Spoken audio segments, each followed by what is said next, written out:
Hello, kids. I'm Jack Trash. And I'm Chris McLernon. Welcome into Plus One Rock and Roll Podcast. This week, again, no plus one. Just now, we got something that happens only every 4 years that we would like to talk about. And as a matter of fact, this one has never happened before. The real thing that we want to talk about. So that's right. So the Olympics. Right. No elections. We're talking about the Olympics. Sorry for those of you who are tuning in to us for politics. Right. You may be misled. Yes. So the Olympics are going on in Paris. Yes. And fantastic city. Have you ever been there? Never been there. Amazing. It lives up to its reputation. Fantastic. Just couldn't get enough of it. I was there 2 or 3 times. I loved it. Wow. Yeah, I would love to go at some point. This has been in my household. This has been the summer of. Oh yeah, I totally want to go back because Karen has been to Paris, and every time we watch the Olympics and they show the outer shots, she's like, "Oh, I was there. I want to go back." Yeah, I mean it's impressive. Yes, and and also for me, the PGA Tour, the senior PGA Tour, and the women's ladies LPGA, which I think theirs is like next week or something.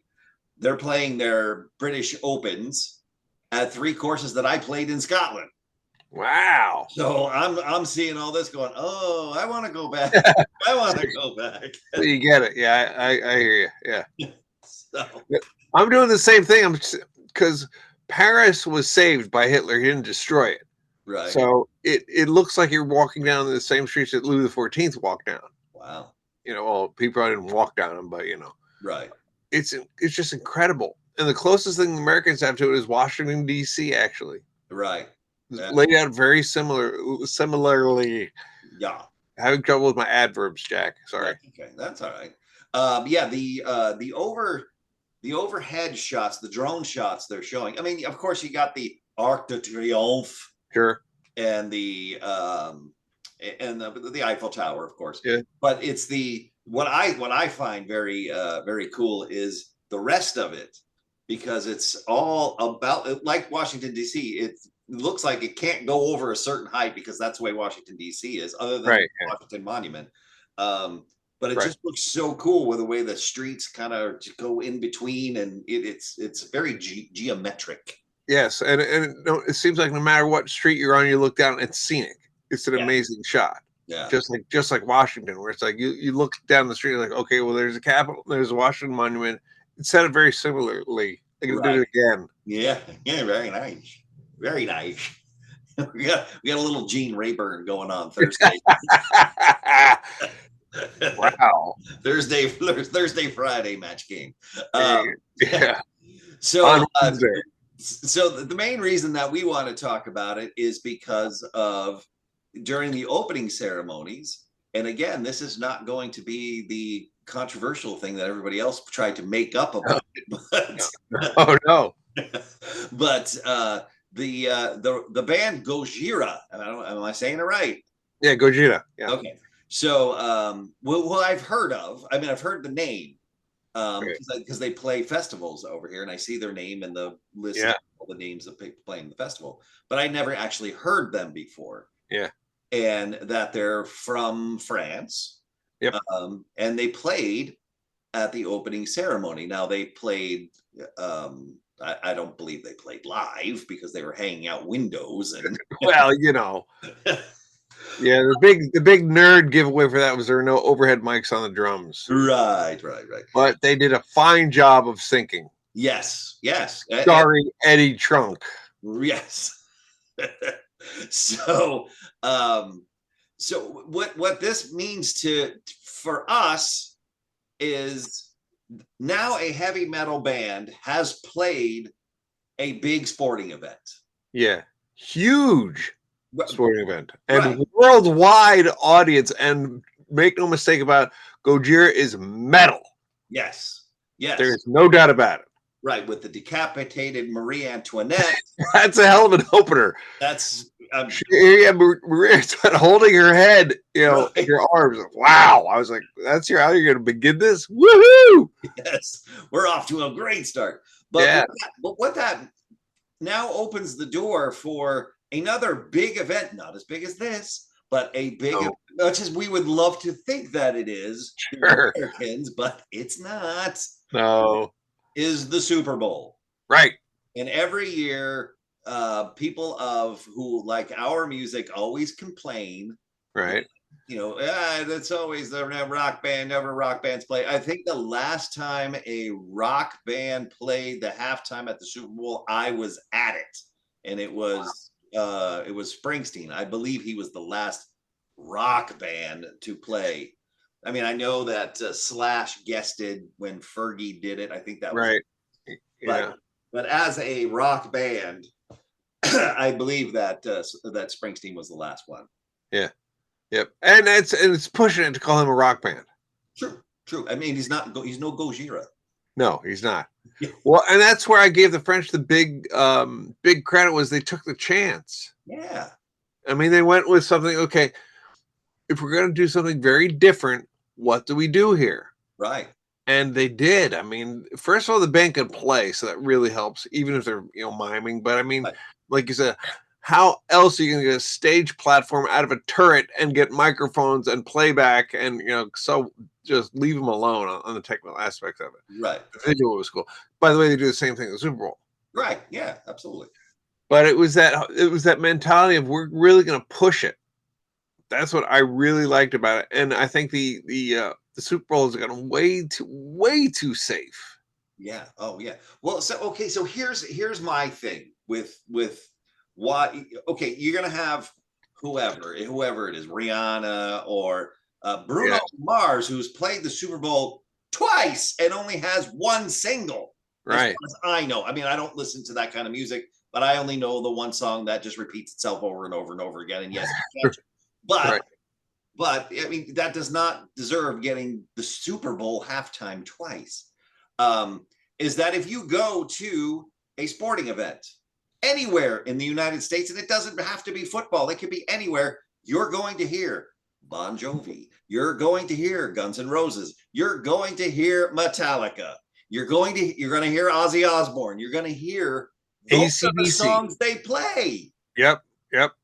You're absolutely right. You're gonna hear everything but represented at the Super Bowl halftime show.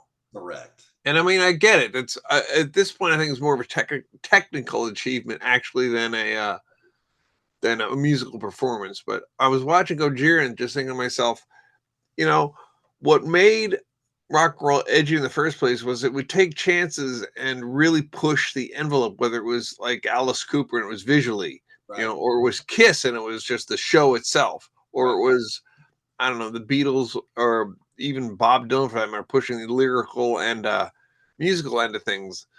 And it is just, I'm watching Gojira, I'm going, and they're going for it. They're not holding back. No. And I'm thinking of just the political symbolism too that's going on. Right. Here's what I don't know.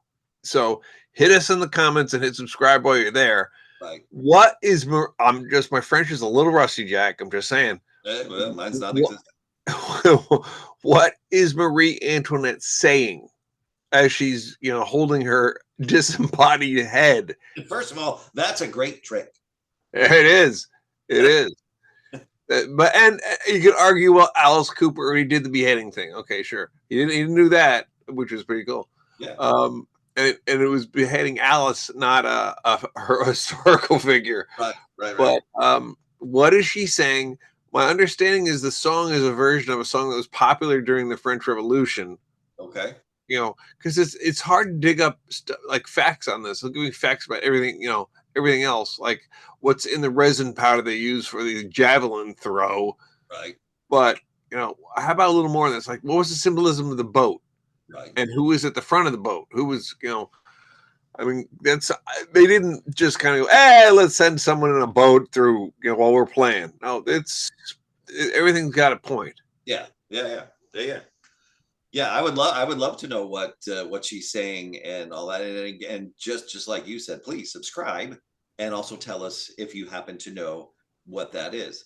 We got any French fans out there? Show us. Thanks, please. The only going to the Super Bowl, Yeah. And I don't even know where the Super Bowl is this year. I don't either. I mean, that's an easy one to look up, but I don't know where it is this year. But to me, with this Gojira, this opens the door You would think, yeah. for Metallica. Yep. It just seems like it's the time is now. Yep. Yep. Because it's too late for Ozzy. Yeah. Ozzy's definitely not Ozzy. If the game was in what MetLife Stadium or something like that, then maybe Bon Jovi, but he can't sing it anyway, so it doesn't matter. So it wouldn't be him. But Guns would be the only other one that I could think of that could do it. Now, so that makes, to me, Metallica should be the front runner. Now, the only artist that makes more sense, as much as I hate to say it, but make more sense would be Taylor Swift. Oh yeah, just because of ticket sales alone and Yeah, and she's got the whole NFL connection. Oh well, yeah, that too. Yes, you're right. You're right. So I mean, I would understand if Taylor Swift got the halftime show. I totally would understand that. But other than that, I think who else could it be? I mean, I guess you go for one of those country artists that are somehow sort of, playing stadiums. I don't quite get it. Sort of rock, sort of country. Yeah, for sure. Right. And thinking about it though, could they somehow, like Gojira did? By the way, I just love the fact that we have a French band named after a Japanese giant lizard. Love it. You know, and I'm a bit of a fan anyway when it comes to Godzilla. Just saying. Yes. But can this band that now gets the gig interweave the history of the country and interweave a message and being quote political but sort of historic, without causing an implosion of TV screens. Right. And I can totally, with the with video and all of that, so I could see Metallica pulling that off. Oh yeah, for sure. For sure. And just to make Master Puppets about the opioid crisis, do something. You can. Yeah. And just to throw Metallica more into the mainstream, I just saw today there's I think it's a Western movie coming out. Yeah. Which James Hetfield is playing the sheriff in. This is a movie coming to the big screen. Really? Yes. And he's in at least one gunfight because that's in the trailer. Wow. All right. I'll have to find that. Yeah. I forgot what the name of what it's called, but it's like The Hunted, or it's not Hunted, but it's something like that. Right. But yeah, I mean, I'm getting back Gojira and just the whole presentation of it, and how impressed I was with how well thought out it was. Yeah. I mean, we're there. Not many bands are going to go, okay, I'm going to go back 300 years in our history, and we're going to play that song, and we're a metal band. Right. That's still fascinating. It's like having Slayer do it. Right. And that's no joke. No. That's like an American metal band, like you said, Metallica, Megadeth, Slayer, Anthrax. The big four. Yep.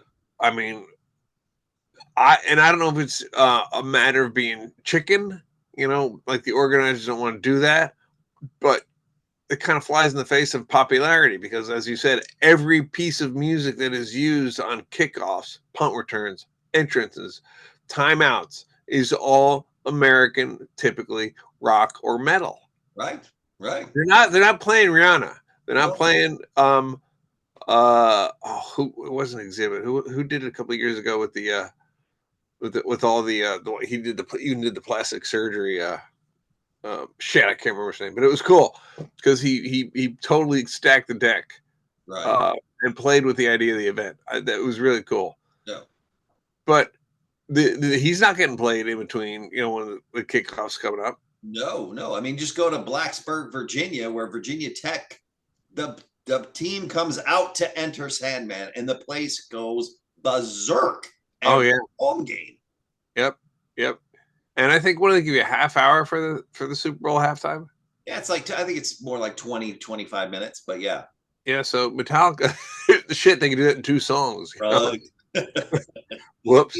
I mean, they only play medleys anyway, but you could definitely. I mean, they with enough time to prepare for it, Metallica would kill it. Yeah, they would. Yeah, So and this is not a Valentine to Metallica. This is just the one where we're thinking of who's the most obvious choice if yeah, you equate them with Gojira. right, Like, what's a homegrown metal band? right. But again, James doesn't do the Cookie Monster voice. Those guys in Gojira do. There's that going on, Right. and everybody loved it. The crazy part is the press I'm reading is nobody was like, "What the hell was this?" and da da da da da. No, it was How everything I read. insulting a metal band, and they're just growling and they're just blah blah. Nothing was like they shocked everybody. They amazed everybody, surprised them. Yeah, Like, well, you're talking about a band that's been around for a little bit of time, so they kind of got the chance to get this thing down.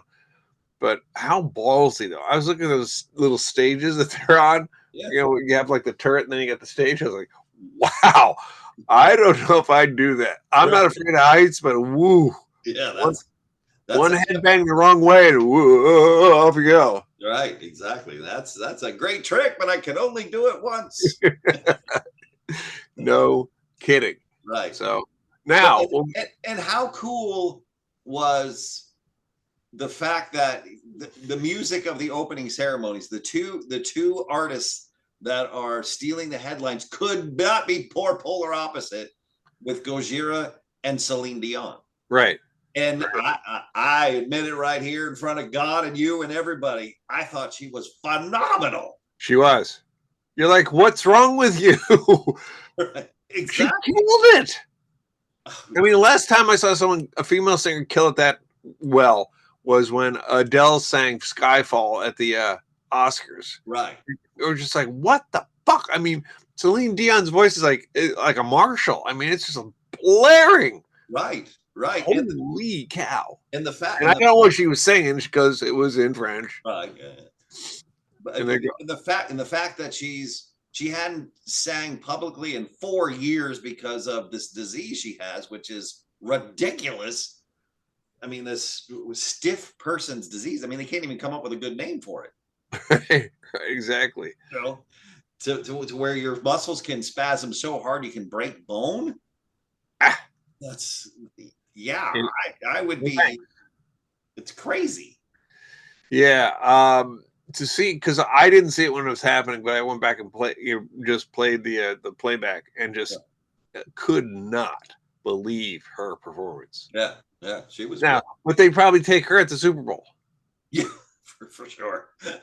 For sure. Again, I don't know why. I know, yeah. Again, and here's something else for just the business part of it. Okay, the Super Bowl obviously is looking to make a lot of money on their commercials, what they're going to do anyway. But Yeah. what you want to do is you want to appeal to the people who have the money to buy the products. Right. My God, that's not me, but it's us now. Right. Yeah. We're the ones with our generation is the ones with the disposable cash. And if anybody would like to give me some, I would love to take part. Dispose of it in your direction is what you're saying. Do. Okay. But so for that, Metallica makes sense too. It does. You could sell a lot of trucks. Yeah, you could. Yeah. But I mean, think about it. How many people went to Amazon and looked up Gojira or iTunes Right. after that performance? Yeah, absolutely. And Celine Dion for that matter. Sure.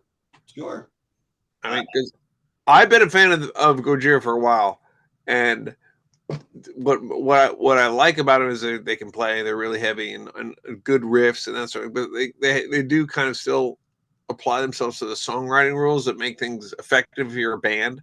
Yeah. And they're really inventive with their effects, like especially the whammy pedal. There's a song called "Stranded" where it's just an amazing example of how to use the whammy pedal. Right.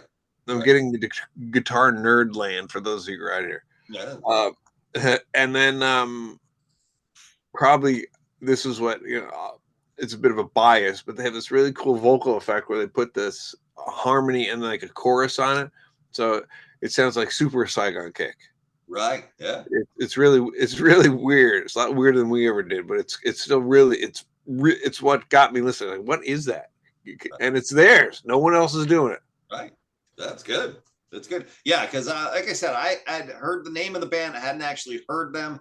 You sent me the video for Stranded, which is weird to start. Very French. But the song itself is good because I'm not a Cookie Monster voice where, you know, if it was a sound wave, it looks like this. Right. I like melody and all that stuff, and it has that. It's got the other parts to it too, but it definitely has melody in it too, and that got me. So yeah. Plus the riffs are just good, and if you see anything live, they can play. yeah. I mean, it's still. I think it's still why metal bands win over a lot of other bands, is because the band goes out there, takes a lot of pride in the public performance and execution of the song. Mm-hmm. I mean, yeah. Now I think some bands are getting too lazy and adding things they can. But mostly, if you're going to see a metal festival as opposed to a pop festival, you're going to hear more authentic performances. Yes. Yes. Yes, and I don't want to take this into a weird direction here, but just because you just said that, You blame me. I do not get. Maybe again in the comments, like, subscribe, follow, but also tell me if you're into this. Tell me what is the attraction to going to see a DJ play. I don't. Why would I stand in the middle of a stadium to watch somebody go? Like it blows my mind. I get it. You want it, because every time I see it, I get it. If you want to go dance to it, I understand it. Right. But when you're packed in, nobody's dancing. Right. They're watching this one person who's already programmed the music, just kind of, you know, do a twirl and put their hands up in the air. It's beyond me. I don't get it. Record companies and touring companies love the business model, though. Think about it. Sure. You know, one guy come in, you set up his gear and go, and everything synced to the lights. And right. I mean, it is so cost effective. Yes. But unfortunately, I think a lot of those guys burn through their cash, and then that's the end of that. Right. But as the consumer, why am I paying $200 to see that? Right. Yeah. I don't. It's just me. I don't get it. It's just me. You said pop festival, and that's exactly where my mind went, and then I had to get that off the chest there. Speaking of which, back to Celine Dion. Mm-hmm. They got that piano up there in the Eiffel Tower, which I thought was pretty amazing. Yep. Nice effect by nature to start the rain. It was perfect. Yeah, it really was. Because that light show that came off the Eiffel Tower really showed up in the rain. Yes, it did. It was. I don't think that guy was playing the piano though. I'm just saying. Nah, well, whatever. I'm thinking he can, but that looked like me. Like I transported out there over. I'm just kind of, Celine's killing right now. Yeah. I'm into this, and I'm French, but I'm pretending to be French. Right, and somebody did a nice wax job on that piano too, because the water was just beating up. It was. Someone put Rain-X all over that thing. That was good. That was good stuff there. But getting back to Celine, she has such power in her voice anyway, and to hear none of it diminished. I know. It's like, what? How much was that a matter of rehearsal? Was it a matter of she was just kind of overthinking her disease? Was it, I don't know. I don't, because it looked flawless to me. Yes. Yeah. And the best part about it afterwards for me was the fact that the three commentators, Peyton Manning, Mike Tirico, and Kelly Clarkson, who knows a little bit about singing, couldn't speak. Oh, she came unglued. So moved by it. Yeah. Yeah, and I can see you want Mike Tirico and Peyton Manning talking about a musical performance, right? Right, exactly. You're here. Well, we're going to go up now to the Eiffel Tower, listen to one of the best singers in our generation. Peyton, what do you think about this? How do you think she's going to do it with the long ball today? Well, I Going to saw go her for a in vertical Omaha. passing game? Yeah. Yeah. That's why we need Annie Agar. Right. Yes. Exactly. She would have been perfect. Right. Any Agar plug for you. Right. Perfect. Perfect. All right. Well, that's just our little thought on why there should be a rock band at the Super Bowl. Yeah. I'm sure it will not happen, but no. I mean, best case scenario, you get one and they stuff them in with two other pop acts. Right. Exactly. Because to your point, because typically I will go to a Super Bowl party and everyone just scatters when the musical guest comes on. They they wait for the commercials, but the musical guest comes on, they just go poop, gone. Yep. So does that mean Metallica comes into Guns N' Roses? I don't know if Guns could do it because the Axl doesn't sound as good as he used to. Right. But James sounds great. That would be my vote. That's it's my vote as well. For Metallica to do it. One other thing that I want to mention, well, actually, I want you to mention it. Actually, you know what? I do have one other, but it's a little bit of a bias. I could see Shinedown doing it. I totally agree with you. Shinedown has the presence to do it. They have the songs to do it. I just don't know when people say Shinedown has the record for the most #1 hits on rock charts, and it's not even close. Right. But people don't. I mean, in Los Angeles, as not as far away as like a year ago, they were playing the House of Blues. Yeah, that's where I saw them. Yeah, I saw them there too. But everywhere else, they're playing arenas or headlining festivals. But in LA, for whatever reason, I don't get I don't know what that is either. And it's not like they don't get played. They get played. I know they get played on KLOS. Yeah. Why it took so long for them to get out of the House of Blues and into the Honda Center, I have no idea. Yeah, great question. But having done what they've done on a much lower level, there is LA and New York shows are always just shit. Right. I think because they're industry shows. Right. So the industry in those cities, I think, typically reflects the interest they're in. Right. So you could be, and then guarantee they go up to San Francisco and they do well, or they go to Vegas and they do well, or they go to Des Moines and do well. Yeah. Oh yeah. Oh yeah. I mean, it's like a kick. We would play through Texas and kill it. Right. And then we start heading towards LA, play Albuquerque, play Phoenix, we head to LA. And, we're playing, the last time we played the Viper Room. Right. I think at our height, we were opening for Extreme at the Universal Amphitheater. Right. And then also on our own, I think the best we did was selling out the Roxy. So, and we had a gold record. Right. We only put 450 people in a room, huh? Yeah. Half of them are in business, so that might be part of it too. That could be. All right. One thing that I do want, again, I want you to mention it, is that there is something happening with one of your bands today. I don't know when there is, but today there's something cool happening.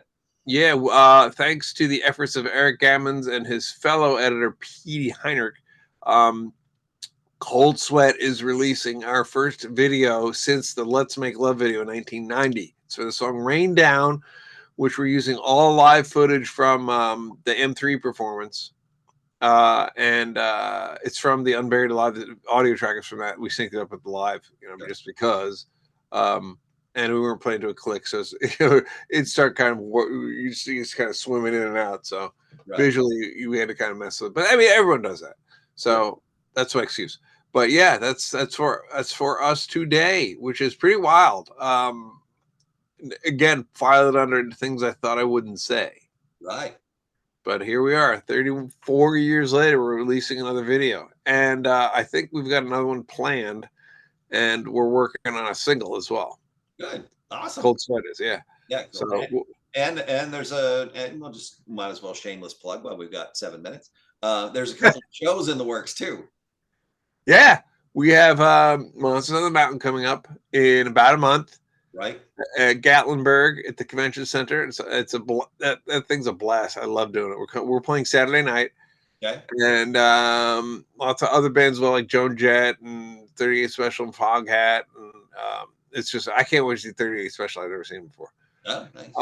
So, and then we have the cruise, the Monsters of Rock cruise in 2025, March, I think it is. And that will be the usual suspects of rock and roll bands. And that will be fun as well.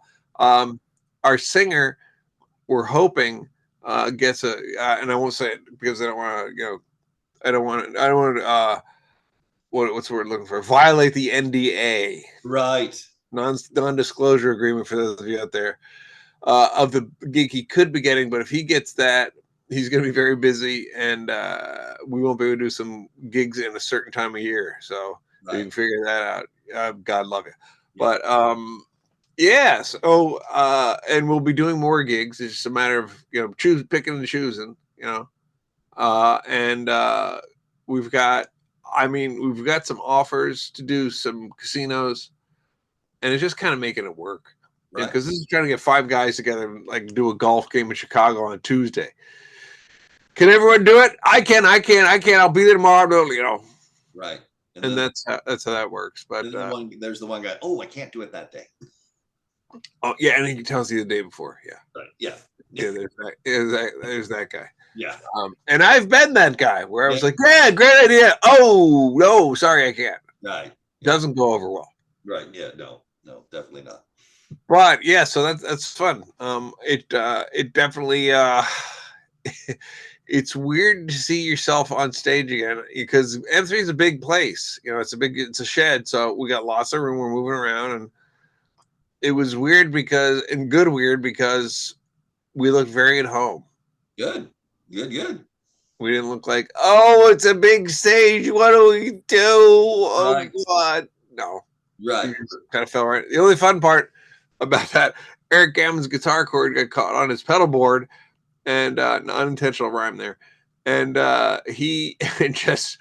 it looked so goofy as we're both trying to kick it off of there and not looking graceful at all. Right, we're professional, so but we got it. Nobody fell down. Is really good. You don't want to fall and break a hip, Jack. No, that would not be good. No, that would not be good. Well, this is make sure you go check it after you're done watching us on YouTube. Just go over Cold Sweat, Rain Down, and watch the video. Yep. Because need lots of views on that. Yeah. Please hit subscribe there too. Hit like. Yeah. Ask me a question. Maybe you want to know where I got my hat. You never know. Good hat. It's a good hat. It's a good hat. Pork pie's a good hat. It looked good, and when you watch that video, just know that 2 minutes after they left the stage, I'm creative license here. 2 minutes after they left the stage, sure, you took a picture with Pat Sajak. I did. So you'll know that's coming right after the video was done. Exactly. I think the whole video could just be the picture of Pat and I. Yeah, exactly. It'd be good. I mean, that was just is that Pat Sajak? So of course I had to get a picture. Yeah, well, of course you do. We call those hero shots. I only have a few. One's with Uli John Roth. Nice. One's with Ed Van Halen. One's kind of with Kiss. I have a couple. I didn't plan them, but they look like hero shots. And then Pat Sajak. Yeah, awesome. That's awesome. Yeah, I have a few of those too. Archie Griffin. Oh, nice. I have Archie Griffin. I have Wayne Gretzky, Luke Robitaille. Okay, little LA Kings Day era. Yeah, LA Kings Day, and then Michael Monroe. Interesting. Michael Monroe pictures from 1989, and damn if we don't look like sisters. Oh boy, our hair is the exact same color. And wow, and very long. So I think we may have to have a little photographic proof of that one. I have that. I have that. I can show it to you as soon as we're done. Because and the only reason that I'm thinking of it is that I just saw the picture. It just happens to be in the other room. Yeah, I'm thinking we might want to do a show just almost like a photo album. Yeah, that'd be kind of cool. Okay, here's it's like pictures I never thought I'd take or get. Right. You know? Yes. What exactly is why is Jason Bieler's boot on fire? Ooh, that's a good one. Right? That's a good one. He was doing his Nikki Sixx imitation. Well, kind of. You know, why I just, you know, all these other crazy things like why are you sitting in an airport with Ronnie Dio? Right. Yeah, that's a good one. Yeah. Those are the cool ones when you get them like that. Yeah, because God, this is where I wish I did have a cell phone because there was an incident in the Continental Desk in Houston where I saw Judge Reinhold. Oh, right. So this is 1990, and you know we're all look. And I turn around and go, who? Because everybody's don't say his name out loud like he's Bloody Mary or right. Beetlejuice or something. Right. And I look over and I see him. He looks at me right in the face and I go, "Oh, Hamilton!" And he just like he panicked. I'm like, dude, just relax. You know, you got a bunch of long-haired guys who are probably very more happy to see you than you are to see them, but you are not in danger. Right. That's funny. God, I wish I had a photo of that one though. God, that was hilarious. Silly boys on tour. That's right. All right. So until next time, I'm Jack Trash. I'm Chris McLernon. And live your life to 10 plus 1. See you. We'll call.